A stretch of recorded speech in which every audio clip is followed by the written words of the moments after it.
दोस्तों, क्या आपको पता है कि हम सिंगापुर के मरीना बे सैंड्स को इस दुनिया का 8वां अजूबा भी कहे तो वह गलत नहीं होगा। इसमें इंजीनियर को एक नहीं बल्कि बहुत सारे इम्पॉसिबल स्ट्रक्चर को तैयार करना पड़ा था, और ये सभी स्ट्रक्चर्स को बनाने के लिए इंजीनियर को कुदरत के नियमों को तोड़ना पड़ा था। जैसे कि आप इस इंजीनियरिंग के नमूने के डिजाइन को देखिए, इसका डिजाइन कुछ ऐसा हो गया था कि अगर इस पर थोड़ा और वजन होता तो ये बिल्डिंग गिर भी सकती थी। लेकिन इसके बावजूद भी इंजीनियर्स ने इसके ऊपर इतना बड़ा स्काई पार्क बनाया कैसे? और शायद आपको ये बात पता ना हो कि ये स्काई पार्क इतना बड़ा था कि इसके ऊपर 4 A380 जेट्स लैंड हो सकते थे। लेकिन इसके बावजूद भी यह इतना बड़ा स्काई पार्क इतना ऊपर गया कैसे, जो डिजाइन सुनने में भी इम्पॉसिबल था। आखिर उसे इंजीनियर्स ने असल जिंदगी में कैसे रूबरू करवाया? जानने के लिए वीडियो को अंत तक जरूर देखिएगा। दोस्तों, इस होटल को बनाने में करीब 5.7 बिलियन डॉलर्स का खर्च आया था।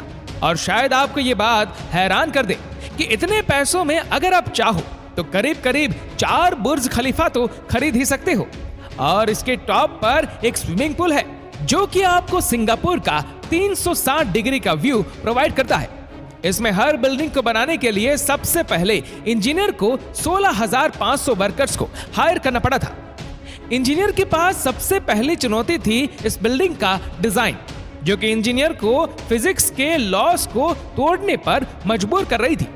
इस बिल्डिंग के 2 पार्ट आपस में एक दूसरे की तरफ झुके हुए थे, जिस वजह से बिल्डिंग का खड़ा होना बहुत मुश्किल था और उसका बीच में से टूटने का डर लगा हुआ था। अगर ऐसा हुआ तो लाखों डॉलर्स का नुकसान तो तय ही था। लेकिन तभी डिजाइन इंजीनियर ने वो तरकीब बताई जिसे आज तक कभी भी किसी ने यूज नहीं किया। उन्होंने बिल्डिंग के साथ साथ स्टील के मोटे मोटे टावर्स को टेम्पररी सपोर्ट की तरह यूज करना शुरू कर दिया, जिससे बिल्डिंग के स्ट्रक्चर के फेलियर के चांसेस कम हो गए।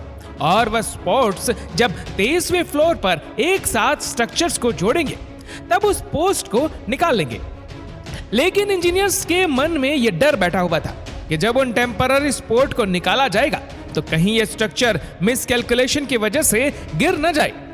इसीलिए उन्होंने स्ट्रक्चर के अंदर कुछ परमानेंट सपोर्ट को ज्वाइन करने का सोचा। इसीलिए उन्होंने कुछ स्टील वायर्स को पकड़ बनाने के लिए स्ट्रक्चर के अंदर ही ज्वाइन कर दिया, और वाइट का दूसरा हिस्सा उन्होंने ह्यूमैनिक जैक्स से टाइप कर दिया, जिससे अगर फ्यूचर में बिल्डिंग का लोड बढ़ता भी है तो वह बाय उस बिल्डिंग का 50% तक का वजन कंट्रोल कर लेंगे। सब काम ठीक तरह से टाइम टू टाइम चल ही रहा था कि तभी काम के बीच में कुदरत का कहर बरसाना शुरू हो गया। सिंगापुर में एक भारी तूफान आया, जिस वजह से इस बिल्डिंग का काम रोकना पड़ा। इस काम को रोकने का सबसे बड़ा कारण था तेज हवाएं, क्योंकि वो हवाएं सभी टावर्स के लिए खतरनाक साबित हो सकती थी। सबसे ऊपर बनने वाले 340 मीटर के स्काई पार्क के लिए ये तेज हवाई स्ट्रक्चर के डिजाइन को खराब कर सकती थी। अब इंजीनियर को इस बात की चिंता खाई जा रही थी कि ये प्रोजेक्ट इतनी तेज हवाओं में सेफ भी है या नहीं। इसलिए उन्होंने इंजीनियर्स को हायर किया जो कि इस पूरे प्रोजेक्ट की टेस्टिंग कर सके।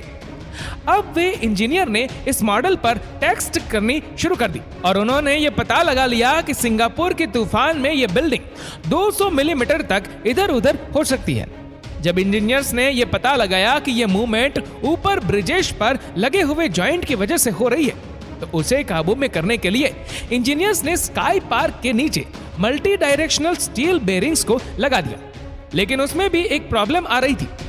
प्रॉब्लम कुछ ऐसी थी कि अगर इसके जॉइंट में फिर भी कोई मूवमेंट हुई तो फिर पूल के बीच में दरारें पड़ने शुरू हो जाएगी। अब इस प्रॉब्लम का सॉल्यूशन इंजीनियर्स ने यह निकाला कि जहां पर पुल में दरारें पड़ने की आशंका थी, वहां पर उन्होंने 50-50 मीटर के गैप में पुल को 3 सेगमेंट में डिवाइड कर दिया, और उन 50 मीटर्स के गैप को स्टील की चादरों से कवर कर दिया गया। अब इंजीनियर्स की तेज हवाओं में बिल्डिंग के गिरने की आशंका दूर हो गई थी।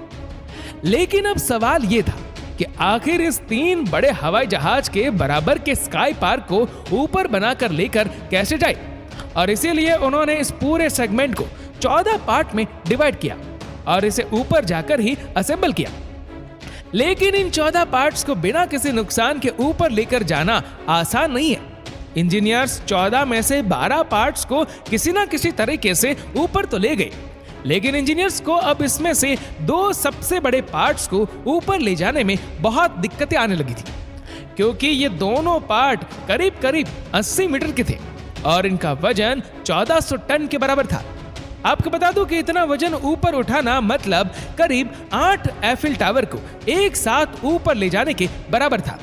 अब इतने वजन को उठाने के लिए पहले बिल्डिंग के ऊपर जॉइंट टेम्पररी लिफ्टिंग मशीन को फिट किया गया ताकि वे इन भारी पार्ट्स को उठा सके।